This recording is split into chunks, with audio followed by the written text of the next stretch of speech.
দিরাই সাল্লা মিলে ৩৭১টা গ্রাম আছে। এই ৩৭১টা গ্রামের ভিতরে আর ৪টা গ্রাম বাকি আছে। এই ৩৬৭টা গ্রাম কোনো না কোনো ভাবে আমি ঘুরে দেখেছি। এটা একেবারে রাজনগর থেকে শুরু করে রফিনগরের আলিপুর পর্যন্ত, আর রফিনগরের আলিপুর থেকে শুরু করে গ্রাম সাল্লা পর্যন্ত, গ্রাম সাল্লা থেকে শুরু করে পাথারিয়া শরীফপুর পর্যন্ত, এই জায়গার ভিতরে ৩৭১টা গ্রাম আছে। এই গ্রামগুলোর মানুষ দেশ এবং দেশের বাইরে বসবাস করে। একটা বড় অংশের মানুষ আছে যারা দেশের বাইরে, লন্ডনে, আমেরিকায়, ফ্রান্সে, ইটালিতে, সৌদি আরবে, কাতারে, কুয়েতে, মালয়েশিয়ায় বসবাস করে। ইদানিংকালে গিয়ে দেখেছি একটা বড় অংশের মানুষ বাস করে গাজীপুর, এবং পশ্চিমাঞ্চলের মানুষ গাজীপুর, নারায়ণগঞ্জ, সাইনবোর্ড, মিরপুর, এই সমস্ত জায়গায় হাজার হাজার মানুষ কাজের জন্য চলে গিয়েছে, তারা বসবাস করে। দেশের বাইরে ৪০ বছর, ৫০ বছর, ৬০ বছর আগে যারা স্থানান্তরিত হয়ে গিয়েছেন, তারা ওই সমস্ত দেশের নাগরিক হয়ে গেছেন। তাদের সন্তানাদিরাও নাগরিক হয়েছে, তাদের সন্তানাদির সন্তানাদি, নাতিপতিরাও ব্রিটিশ, আমেরিকান এবং ইউরোপিয়ান আকারে হাজার হাজার মানুষ বসবাস করছে। এই এত মানুষ, যদিও দেশের বাইরে তারা বসবাস করেন, এই দেশের বাইরের বিভিন্ন জায়গায়, বিভিন্ন শহরে আমার সঙ্গে অনেকেরই দেখা হয়েছে, অনেকের বাসায় যাওয়ার সুযোগ হয়েছে, অনেকের সঙ্গে মিটিং করার সুযোগ হয়েছে।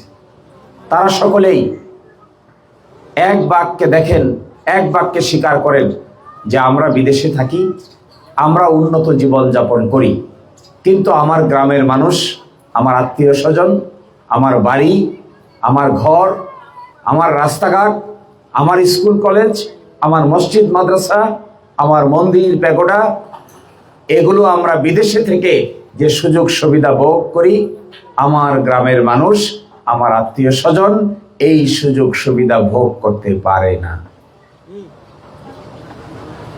আজকে জগদলে এসে সর্বশেষ রাজনগর হয়ে ঘুরে আবার এদিকে আসছি। যে ধরনের রাস্তাঘাট অর্ধেক হয়ে আটকে আছে, যে রাস্তা দিয়ে ঘুরে এদিকে আসলাম, আমার মোটরসাইকেল চালাচ্ছিল ছোট ভাই, ওকে বারবার আমি খোঁচা দিয়ে বলতেছি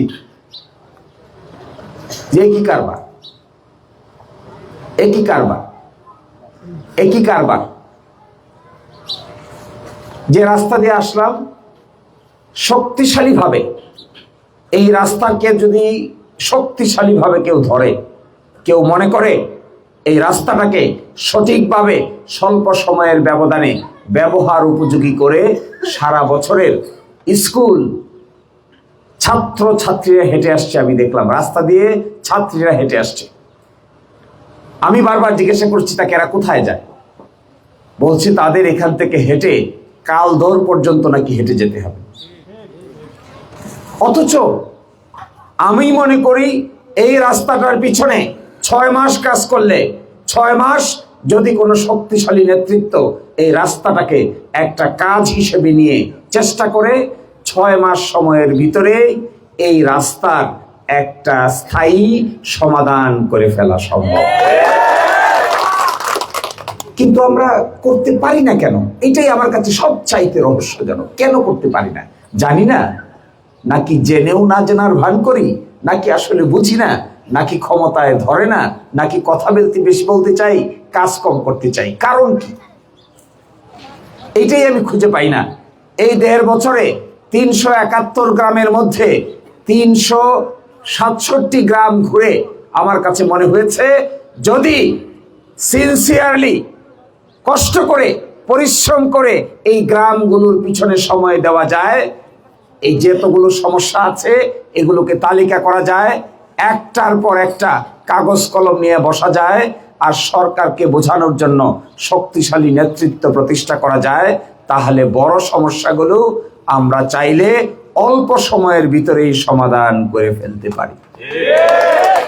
কিন্তু আমার কাছে মনে হয় কেউ মনে হয় এই ব্যাপারে সময় খরচ করে নাই, কষ্ট করে নাই, পরিশ্রম করে নাই, রাত জেগে নাই, কাগজ কলম নিয়ে বসে নাই, প্ল্যান করে নাই, নিজে আসে নাই, দেখে নাই, ইঞ্জিনিয়ারকে নিয়ে আসে নাই, নেতা নেত্রীদেরকে দেখায় নাই।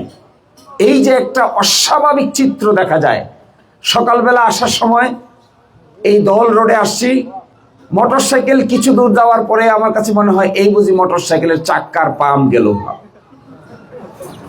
এরকম এক একটা পাথর রাস্তাটা শরীরের মধ্যে বিশেষ এক রোগ হইলে চামড়া যেরকম দাদরা দাদরা হয়ে যায়, এই রাস্তাটা এরকম বিভিন্ন জায়গায় ভেঙে ভেঙে ভেঙে ভেঙে একটা মনে হচ্ছে শরীরের মধ্যে একটা রোগের মতো হয়েছে।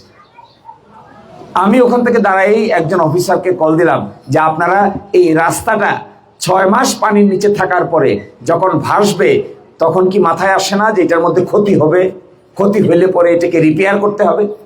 এটা কি চিন্তায় মাথায় আসে না? সরকার টাকা দেয় না? এই রাস্তায় টাকা যদি সরকার 5 কোটি টাকা দিয়ে থাকে, তাহলে 5 কোটি টাকার এই রাস্তা ভাসার সাথে সাথে প্রথম কাজ হওয়া উচিত ছিল এই রাস্তাটাকে রিপেয়ার করে এমন সুন্দর করে যাওয়া যে গাড়ি আর মোটরসাইকেল যেটাই যাক না কেন এখান থেকে দিরাই একজন মানুষের গায়েও যেন সামান্য পরিমাণ আঁচড় না লাগে। তো এটা দিচ্ছে না কেন? তদবিরের অভাব নাকি টাকা এসে হাওয়া হয়ে গেছে? কি কারণে? একটা রাস্তা 4 মাস 5 মাস পানির নিচে থাকে, এর তো ক্ষতি হবেই, হবে না ক্ষতি? ঢেউয়ের নিচে পড়ে কিছু না কিছু ক্ষতি হবেই। ভাসার সময় প্রথম কাজ হওয়া উচিত ছিল যে এটা ভাসবে আর কাজ শুরু হবে, 30 দিন সময় নেওয়া হবে, 30 দিনের ভিতরে এমন সুন্দর করে কালো পিচ ডালা রাস্তা করে দেয়া হবে এই অঞ্চলের মানুষ সাবমার্সিভ রাস্তা হলেও এটা দিয়ে চলাচল করতে কেউ যেন বিন্দু পরিমাণ ব্যাগ পেতে না হয়, এই ব্যবস্থাই তো করে দেওয়ার কথা। কিন্তু করি না কেন? এই কেনগুলোর জবাব আমি খুঁজে পাই না। একটা জবাব আমি খুঁজে পেয়েছি 1.5 বছরে। এই কেন কেন কেন কেন এর একটা জবাব পেয়েছি। আমি বাংলাদেশের 64টা জেলায় গিয়েছি, শত শত উপজেলায় গিয়েছি। ওই সমস্ত জায়গায় রাজনৈতিক নেতৃবৃন্দ জনগণের কাজ করার ব্যাপারে যে পরিমাণ উৎসাহ এবং উদ্দীপনা দেখায়, আমাদের অঞ্চলের রাজনৈতিক নেতৃবৃন্দরা জনগণের কাজ বাস্তবায়ন করার ক্ষেত্রে এই ধরনের উৎসাহ উদ্দীপনা দেখায় না। কিন্তু কয়েকটা বিষয়ে আপনারা দেখেছেন এটা উৎসাহ। আমি তো দেখি যে এইটা ভাগাভাগির জন্য ঘুম হারাম হয়ে যায়। আমার কাছে যে পরিমাণ তদবির নিয়ে আসে, সকালে একটা তদবির, বিকালে আরেকজনকে দিয়ে দিছে, সন্ধ্যায় আরেকজন অবজেকশন দিছে, রাতে এটা পরিবর্তন হয়ে গেছে, পরের দিন সকালবেলা যে 2টা দিছিল 2টাই পরিবর্তন হয়ে গেছে। অথচ একটা লোককে আমি খুঁজে পেলাম না, একজন সাহসী বীর পুরুষকে আমি খুঁজে পেলাম না যে আমাকে এসে বলেছেন যে এই জগদল রাস্তা ভেঙে খানখান হয়ে গেছে, সরকারের সঙ্গে আলাপ করে তাড়াতাড়ি রিপেয়ার করার টাকা আনেন, ইঞ্জিনিয়ার দেন, এই কাজটা শেষ হোক, মানুষ সহজে যেন দিরাই যেতে পারে, এই রাস্তাটা আপনি করে দেওয়ার ব্যবস্থা করেন। এটা বলি না কেন বলতে পারি না? অথচ আমি দেখেছি প্রথমবার ঢাকায় গেলাম চিফ ইঞ্জিনিয়ারের অফিসে, চিফ ইঞ্জিনিয়ারকে আমি জিজ্ঞাসা করলাম যে আপনাদের ভাটি অঞ্চলের রাস্তাগুলো যেগুলো সাবমার্সিভ পানির নিচে চলে যায়, এগুলো রিপেয়ারের জন্য টাকা দেন না? বলছে আমরা টাকা দেই। কত টাকা দেন দিরাইয়ের জন্য? তো আমাকে কাকে ফোন করে বললো যে 10 কোটি টাকা।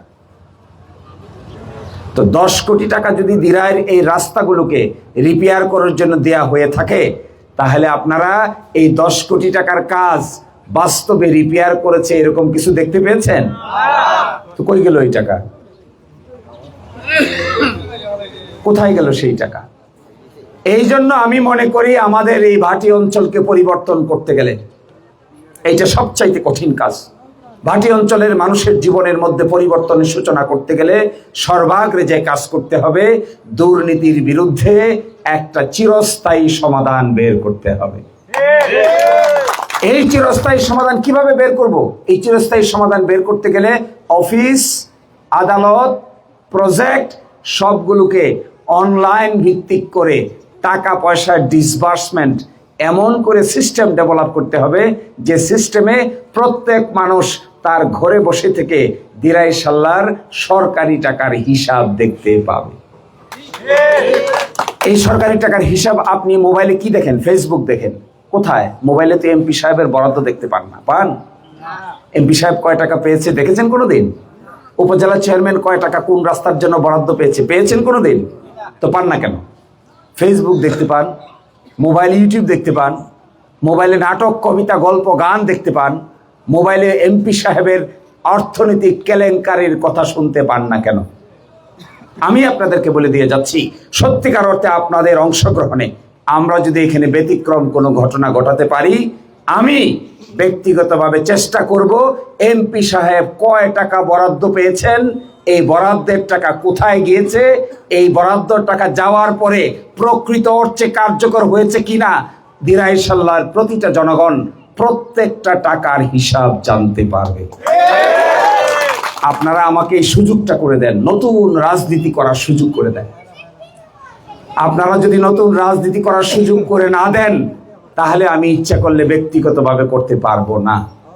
বাংলাদেশে একটা নজির হোক, বাংলাদেশে করাপশনের বিরুদ্ধে, দুর্নীতির বিরুদ্ধে দিরাই সাল্লায় একটা নজির হোক, এমন একটা সিস্টেম আমরা বিল করে দেই, এমন একটা ব্যবস্থা আমরা বের করে দেই, বাংলাদেশের 299 আসনের লোকেরা দুর্নীতির বিরুদ্ধে যদি অভিযান চালাইতে চায়, দুর্নীতির বিরুদ্ধে যদি ব্যবস্থা নিতে চায়, তারা যেন দিরাই সাল্লার মাটি থেকে কিভাবে দুর্নীতি দূর হয় এই পদ্ধতিটা জেনে নিতে বাধ্য হয়।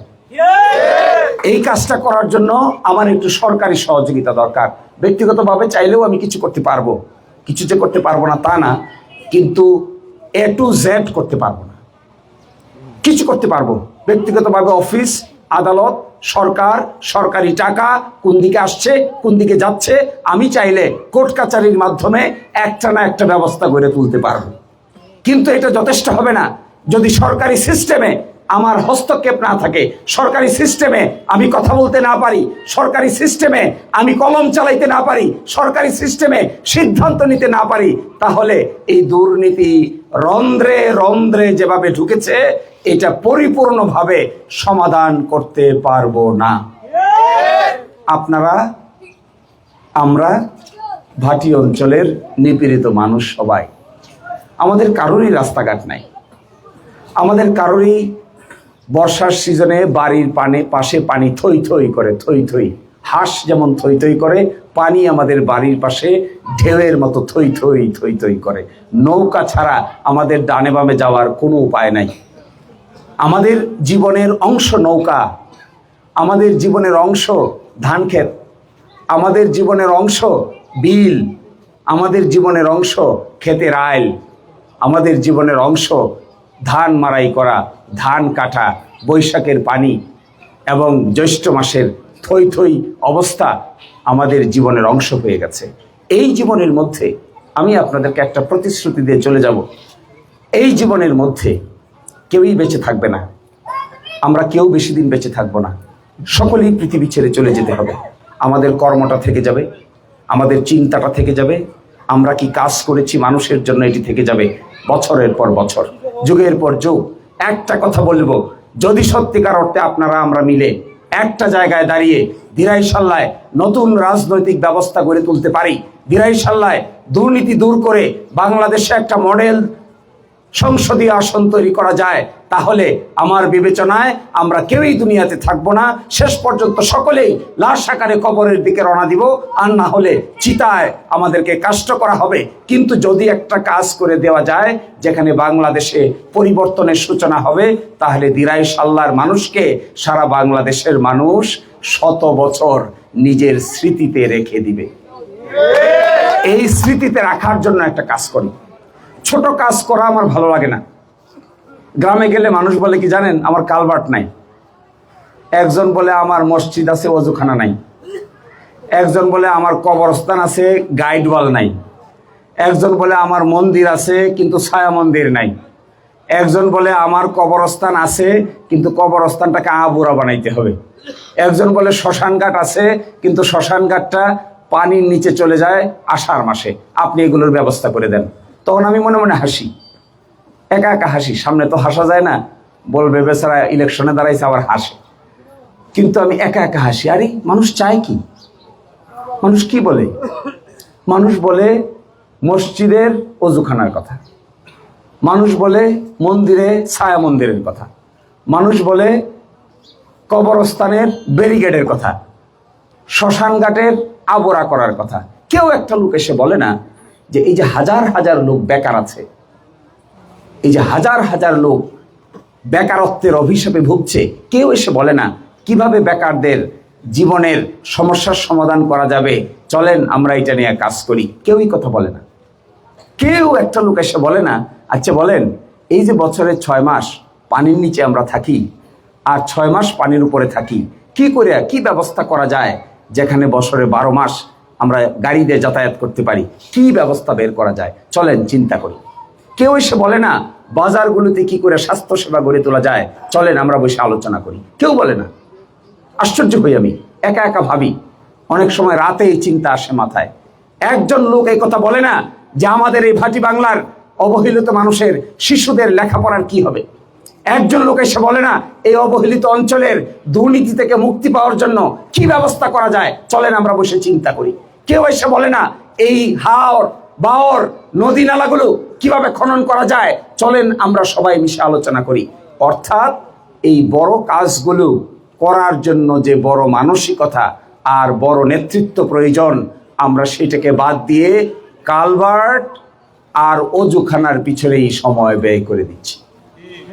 অথচ হওয়ার কথা ছিল কি জানেন, রাজনৈতিক দলগুলোর হওয়ার কথা ছিল ঠিক আছে 5 মাস পানির নিচে থাকে, আমরা নৌকা ছাড়া যেতে পারি না, চলেন আমরা বসে আলোচনা করি কি করে আমরা নৌকার সিজনেও গাড়ি ব্যবহার করতে পারি, চলেন আলোচনা করি। কেউ আলোচনা করে না, কেউ বড় জিনিসটার সমাধান করতে চায় না। কেউ এসে বলে না যে চলেন একটা কাজ না করলে আরেকটা করব, এই অল্টারনেটিভ না থাকলে আরেকটা বের করব, ওইটা না পারলে আরেকটা বের করব, ওইটা না পারে চতুর্থটা বের করব। কিন্তু বর্ষার সিজনেও নৌকার বাইরে গাড়ি দৌড়াইতে চাই, এই ব্যবস্থাটা চলেন আমরা সকলে মিলে করি। কিন্তু কেউই আলোচনা করতে চায় না। সকলের মাথায় কি এত পানির মধ্যে কিভাবে হবে, এত পানি কোথায় দিয়ে যাব, এই ভয়ে এই চিন্তাবাদ। আরেক এসে আমি দেখলাম, আমি একজনকে বললাম যে চলেন আমরা নৌকায় অ্যাম্বুলেন্স বানাই, তো বলতেছে এটা আবার কেমন, তো নৌকায় অ্যাম্বুলেন্স বানাই, আমরা কলিয়ার কাপন বাজারে অ্যাম্বুলেন্স দিয়ে দিব, পানির মধ্যে অ্যাম্বুলেন্স থাকবে, নৌকায় অ্যাম্বুলেন্স থাকবে, নৌকার ভিতরে অক্সিজেন সিস্টেম থাকবে, নৌকার ভিতরে প্রাইমারি অপারেশন ব্যবস্থা থাকবে, বছরে 5 মাস এই নৌকা পানিতে ভাসতে থাকবে, ডাক্তার থাকবে, নার্স থাকবে, প্রাথমিকভাবে একজন মানুষ অসুস্থ হয়ে গেলে এই নৌকার মধ্যেই তাকে প্রাথমিক চিকিৎসা দেওয়া সম্ভব হবে। তো বলতেছে, আমাকে জিজ্ঞাসা করতেছে এটা কি, এটা কেমন করে, কথাটা আমি বলে শেষ করিনি, শোনেন এটা কেমন করে। আমি যখন প্রথম বললাম তখন হাসে। আমি বললাম কেন হাসছেন কেন, আপনি কি জানেন না পৃথিবীর বিভিন্ন দেশে এগুলো আছে? কয় না, কোথাও তো দেখি নাই। নৌকার মধ্যে কি করে অ্যাম্বুলেন্স হবে, নৌকার মধ্যে অ্যাম্বুলেন্স বানালে মানুষ কি বলবে, তো নৌকার মধ্যে তো অ্যাম্বুলেন্স বানানো সম্ভব না। কেন, গাড়িতে যদি অ্যাম্বুলেন্স হয় নৌকায় অ্যাম্বুলেন্স হতে পারে না? আপনারা কেউ যদি কোরিয়ায় বসবাস করে থাকেন, কেউ যদি জাপানে বসবাস করে থাকেন, কেউ যদি উত্তর কোরিয়ায় বসবাস করে থাকেন, দেখবেন ওই দেশের বিজ্ঞানীদেরকে নিয়ে তারা নৌকার মধ্যে এমন অ্যাম্বুলেন্স সিস্টেম ডেভেলপ করেছে যেখানে হাজার হাজার মানুষ পানির মধ্যে বসে নৌকার অ্যাম্বুলেন্সে চিকিৎসা সেবা নিচ্ছে। কিন্তু চিন্তা করি না তো আমরা, মাতৃভূমিকে নিয়ে চিন্তা নাই। চিন্তার মূল কেন্দ্রবিন্দু হলো পকেট ভূমিকে নিয়ে। চিন্তার মূল কেন্দ্রবিন্দু ডান পকেট না বাম পকেট। সরকারি টাকার যে হরিলুট আমি দেখেছি বিগত 1.5 বছরে, সরকারি টাকার হরিলুট। সরকারি টাকায় ভাগ বসাইতে তো লজ্জা পাওয়ার কথা, লজ্জা পাওয়ার কথা না? সরকারি যে টাকাটা, এই টাকাটার 2 টাকা আমার পকেটে ঢুকাইতে আমার তো শরম লাগার কথা। যদি আমার শরম বোধ থাকে, একজন নারীর যেমন লজ্জাবোধ আছে, একজন পুরুষেরও তো একটা লজ্জাবোধ থাকতে হবে। সেটা কি? সরকারের টাকা আমার পকেটে ঢুকাবো, এরপরে আমার লজ্জা লাগে না, তাহলে আমি কে? আমার চরিত্র কি? আমি কেমন? আমি কেন এই পথে হাঁটছি? আমি কেন শিক্ষিত হয়ে এই পথে হাঁটবো? কেন কেন সরকারের 2 টাকা দিয়ে আমার বাড়ির বিল্ডিং বানাতে হবে? কেন 5টা ইট কিনতে হবে? কেন সরকারের টাকা আমার শরীরের মধ্যে ঢোকার পরে অস্বস্তি বোধ করি না? কেন আমি বিব্রত বোধ করি না? কেন আমি লজ্জা বোধ করি না? কেন সরকারি টাকাটা পকেটে ঢোকানোর জন্য প্রতিযোগিতায় লিপ্ত হয়ে কে কার চাইতে বেশি সরকারি টাকা পকেটে ঢোকাতে পারেন, এই প্রতিযোগিতার লিপ্ত থেকে যদি বের হয়ে আসা যায়, তাহলে দিরাই সাল্লায় বাংলাদেশে সৎ মানুষের শাসন প্রতিষ্ঠা করা ছাড়া অন্য কারো দ্বারা এই কাজ করা সম্ভব হবে না। এই 5 তারিখের পরে বহু লোক এসে আমাকে বলছে, স্যার অমুক বিল তো আপনি 5 আনা নিয়ে নেন। একজন এসে বলছে আপনি 10 আনা নিয়ে নেন। তা আমি একা একা ভাবলাম, কি রে, ওরা আমার বিল মনে করে নাকি? ওরা কি আমাকে মনে করে যে শিশিরমণির যে বিল, শিশিরমণির বিল, বিখ্যাত 2-3টা বিলের মালিক বিল নিয়ে নেন। কেন করবো আমি বিল? আমি বিলের মালিক হব কেন? Why should I be the owner of bill? আমার মতো লোককে বিলের মালিক কেন? মানুষ মাছ কেড়ে খায়, সরকারের কাছ থেকে লিজ আনে, ওটার মালিকানা আমাকে নিতে হবে কেন? ওয়াই?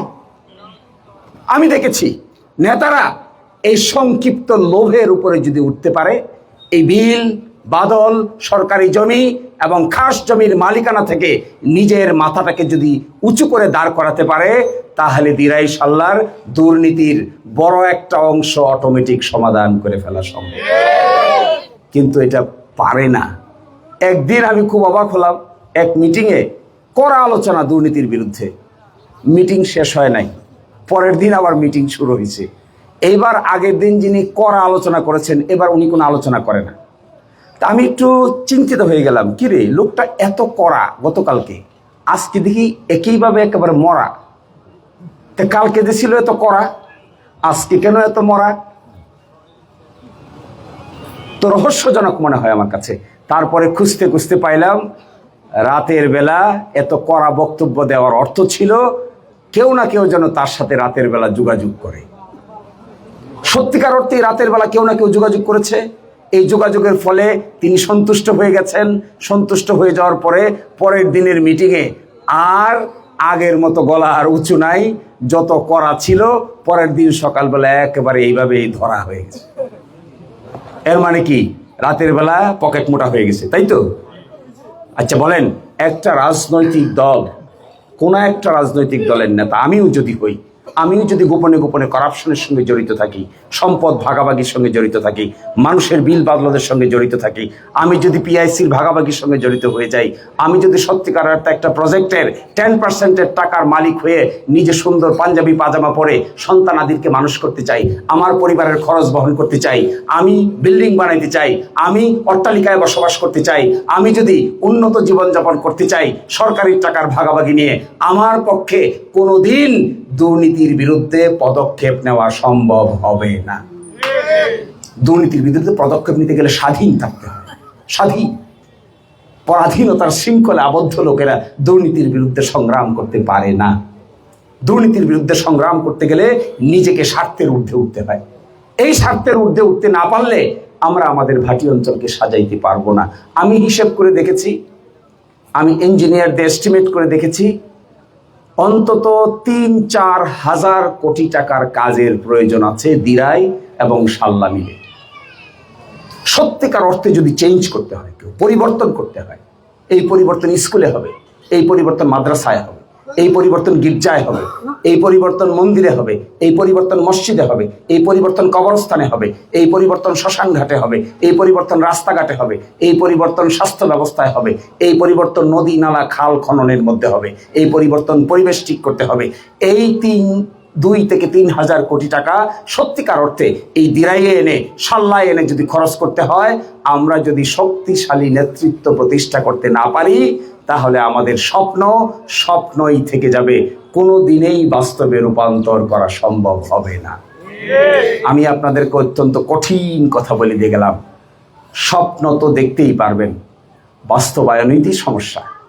স্বপ্ন দেখা তো কঠিন কাজ না, রাতের বেলা ক্যালকুলেশন করে ঘুমায় সব দেখবো কোন দিকে কি হয়ে যাচ্ছে। সকালবেলা যখন বাস্তবায়নের নমুনা উপস্থাপন করতে বলা হবে, তখন যদি না পারি, তাহলে এই নেতৃত্ব দিয়ে আমরা চাইলেও পরিবর্তনের সূচনা করতে পারবো না। আমি আপনাদেরকে একটা অনুরোধ করে চলে যাব, চলেন একটিবারের মতো আমরা একে অন্যের হাত ধরি, ব্যক্তিগত দ্বন্দ্বের কথা ভুলে যাই, পারিবারিক শত্রুতার কথা ভুলে যাই, গোষ্ঠীগত শত্রুতার কথা ভুলে যাই, গ্রাম্য দলাদলি ভুলে যাই। ভুলে গিয়ে আমরা একটা বড় মনের পরিচয় দিই। এই বড় মনটা হলো এই দিরাই সাল্লাকে নতুন করে গঠন করার জন্য একটা উদার মন। দল মত নির্বিশেষে সকলেই একসাথে হই, দেখাবো, সারা দুনিয়াকে দেখাবো, সাক্ষী রেখে যেতে হবে। সারা দুনিয়ার সামনে একটা সাক্ষী হয়ে থাকো, একটা অবহেলিত অঞ্চলকে কি করে টেনে উপরে তুলতে হয়, একটা অবহেলিত অঞ্চলকে কি করে সাজাতে হয়, একটা অবহেলিত অঞ্চলকে কি করে নতুন করে সাজে সজ্জিত করতে হয়। বাড়ির ড্রয়িং রুমকে যেভাবে আমরা সজ্জিত করি, যেভাবে বাড়ির ড্রয়িং রুমটাকে সজ্জিত করার জন্য সিলেটে গিয়ে ঢাকায় গিয়ে সুন্দর সুন্দর টাইলস কিনে নিয়ে এসে বাড়ির ড্রয়িং রুমটাকে আমরা সজ্জিত করি, বসার জায়গাটাকে সজ্জিত করি, সোফা কিনে নিয়ে এসে সুন্দর ব্যবস্থাপনা করি, আমরা এই অবহেলিত দিরাই সাল্লার মাটিকে আমরা একসাথে হলে এই মাটিকেও আমরা নতুন করে সজ্জিত করে নিজের বাড়ির ড্রয়িং রুমের মতো সাজাতে পারবো। কিন্তু সেটার জন্য প্রয়োজন হবে কষ্ট করার, পরিশ্রম করার, মাথার ঘাম পায়ে পড়ে যাবে, কত রাত চলে যাবে ঘুমাতে পারবেন না, কত দিন চলে যাবে সূর্যাস্তয় হবে সূর্যোদয় হবে রেস্ট নিতে পারবেন না, কত দিন চলে যাবে মেঘে ভিজে যাবেন, কত দিন চলে যাবে রোদে পড়ে যাবেন। কিন্তু এই কঠিন পথ অবলম্বন করতে পারলে একদিন না একদিন এই ভাটি অঞ্চলের চেহারার মধ্যে যে পরিবর্তন আসবে, আমার ধারণা আমরা যারা এই পরিবর্তনের সঙ্গে যুক্ত থাকব, আমাদের মৃত্যুর পরেও এই অঞ্চলের জনগণ বছরের পর বছর আমাদের অবদানের কথা স্মরণ রাখবে। এইটাই জীবনের সবচাইতে গুরুত্বপূর্ণ বিষয়। টাকা দিয়ে কি হবে ভাই? কয় টাকা চাই? খাইবো কয় টাকা? কয় টাকা হইলে পরে আর খাওয়ার দরকার হয় না। কত টাকা দেখেন তো দেখি, 10 কোটি 20 কোটি 50 কোটি 100 কোটি টাকার মালিক হবেন, রাতের বেলা খাবেন কি? রাতের বেলা তো খাবেন হইলো ওই 200 টাকা চালের ভাত। যে যত বড় ধনী হই না কেন, আমরা যে যত বড় সম্পদশালী হই না কেন, শেষ পর্যন্ত ওই পেটের সিস্টেম এমন, এখানে 1 পোয়া চালের ভাতও খাইয়া শেষ করা যাবে, ওই 2 তরকারি 3 তরকারির বেশি খাইয়া শেষ করা যায় না। আমি দেখেছি অনেক গ্রামের লোক আছে, প্রায়ই বলি আমি এই কথা, গ্রামের অনেক কৃষক আছে, অনেক নিপীড়িত লোক আছে যে সারাদিন কাজ করে রাতের বেলা বাড়িতে এসে তৃপ্তির সহিত যে 3 প্লেট ভাত খায়। আমার আপনার মতো শিক্ষিত লোক রাতের বেলা টেবিলে বসে এত তৃপ্তির সহিত 2 প্লেটের বেশি ভাত খাইতে পারি না। শুধু ডাক্তার বলে দিছে ডায়াবেটিস হয়েছে, এইবার রুটিরে 4 ভাগে ভাগ করে 1 ভাগের বেশি আর খাওয়া যায় না। রিজিক নাই তো, রিজিক দুনিয়াতেই সংকুচিত হয়ে গেছে, আল্লাহর পরীক্ষা এগুলো। এই জায়গায় আমরা যদি শুধু গাড়ির পিছনে ঘুরি, শুধু বাড়ির পিছনে ঘুরি, শুধু সম্পদের পিছনে ঘুরি, শুধু ব্যাংক ব্যালেন্সের পিছনে ঘুরি, শুধু বিলের পিছনে ঘুরি, শুধু নিজের আত্মীয় স্বজনের শরীর স্বাস্থ্য মোটা করার পিছনে না ঘুরে জনগণের পিছনে যদি আমরা ঘুরতে পারি, তাহলে আমাদের জীবনের সবচাইতে মূল্যবান সময় বাংলাদেশে একটা নতুন রাজনীতি তৈরি করতে পারে। এই রাজনীতি তৈরি করলে কি হবে জানেন? মৃত্যু হয়ে যাবে আপনার, কিন্তু থেকে যাবে কর্মটা। পৃথিবী থেকে চলে যাব আমরা সবাই, কিন্তু থেকে যাবে অবদানটা। সকলেই আমরা নিষ্পেষিত হয়ে যাব, থাকবে কন্ট্রিবিউশনটা। এই কন্ট্রিবিউশনটা জেনারেশন আফটার জেনারেশন, এক জেনারেশনের পরে আরেক জেনারেশন থেকে যাবে। আমার কাছে এই কাজটাই সবচাইতে লোভনীয় মনে হয়, আর বাকি কোনো কিছুকে লোভনীয় মনে হয় না। টাকার অঙ্ক একদম মনে হয় না এটা কোনো লোভনীয় বিষয়, সম্পদ এটাকে একদম কোনো লোভনীয় মনে হয় না, ইজ্জত, চেয়ার একটাকেও লোভনীয় মনে হয় না। একটা জিনিসকে লোভনীয় মনে হয়, এটা হলো কর্মটা যদি টিকে থাকে দুনিয়া থেকে চলে যাওয়ার পরে মানুষ যে দোয়া করবে, মানুষ আপনাকে আমাকে নিয়ে যে স্বস্তি বোধ করবে, এই স্বস্তির একটা অংশ ওই অন্ধকার কবরে আমি আপনি বসে থেকে যে পাইতে থাকবো, এর চাইতে বড় লোভ জীবনে আর কোনো কিছু হতে পারে না। তো আমি আপনাদেরকে অনুরোধ জানাই, চলেন মাতৃভূমিকে আমরা দেখি, সাজাই, ভালোবাসি, পছন্দ করি। We love our country. আমরা ভালোবাসি এই মাতাকে, মাতৃভূমিকে, এই জমিনকে আমরা ভালোবাসি। এই ভালোবাসার টানে ব্যক্তিগত দ্বন্দ্বের কথা ভুলে যাই, এই ভালোবাসার টানে আমরা গ্রাম্য দ্বন্দ্বের কথা ভুলে যাই, এই ভালোবাসার টানে পারিবারিক সংঘর্ষের কথা আমরা ভুলে যাই। এক জায়গায় দাঁড়িয়ে একটা স্লোগান যদি দেওয়া যায় যে এইবার আমাদের মূল ব্যাপারটা হলো আমরা দল বলের বাইরে উঠে একটা পরিবর্তনের সূচনা করতে চাই। এই পরিবর্তন আমার আপনার জীবনে উল্লেখযোগ্য হারে বছরের পর বছর, এমনও হতে পারে 100 বছরের ইতিহাসে পৃথিবীতে মাথা উঁচু করে দাঁড়িয়ে থাকবে। পরিবর্তন কাকে বলে এটা দেখার জন্য ওই ভাটি অঞ্চলের হাওরে যাও। এই কথা যদি মানুষের মুখ দিয়ে বের হয় তবেই আমরা নতুন কিছু করতে পারবো, আর না হলে আমাদের আচরণ, আমাদের চিন্তা, আমাদের জীবন সব কিছুই কালের গর্ভে হারিয়ে যাবে। কেউ কাউকে স্মরণ রাখবে না। আমরা এখনই স্মরণ রাখি না, কিছুক্ষণ আগে মাটি দেওয়ার পরে একদিন পরে আর স্মরণ থাকে না, কর্মটা থেকে যায়। আমি আপনাদেরকে অনুরোধ জানাবো, আমরা একসাথে হব, মাতৃভূমির জন্য হব, দিরাই সাল্লার জন্য হব, কোনো দলের জন্য নয়, কোনো দলীয় শৃঙ্খলা কিংবা কোনো দলীয় সামান্য স্বার্থের জন্য নয়।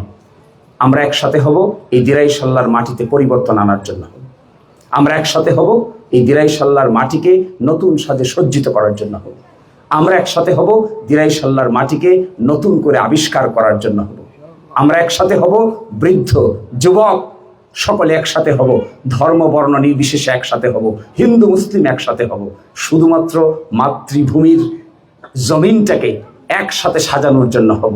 এটা কোনো ব্যক্তি সুবিধা পাবে না, কোনো ব্যক্তিকে বিশেষ সুবিধা দেওয়া হবে না, মানুষকেই সবচেয়ে বেশি সুবিধার অংশীদারি করে আমরা একসাথে হয়ে নতুন দিরাই সাল্লাহ গঠনে সকলেই সহযোগিতা করব।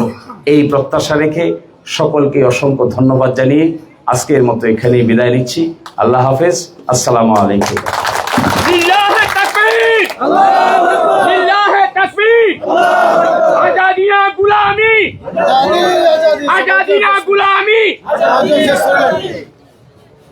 अरे भाई पार्टी আছে কোন সে পার্টি, কোন সে পার্টি? আরো জুড়ে, আরো জুড়ে।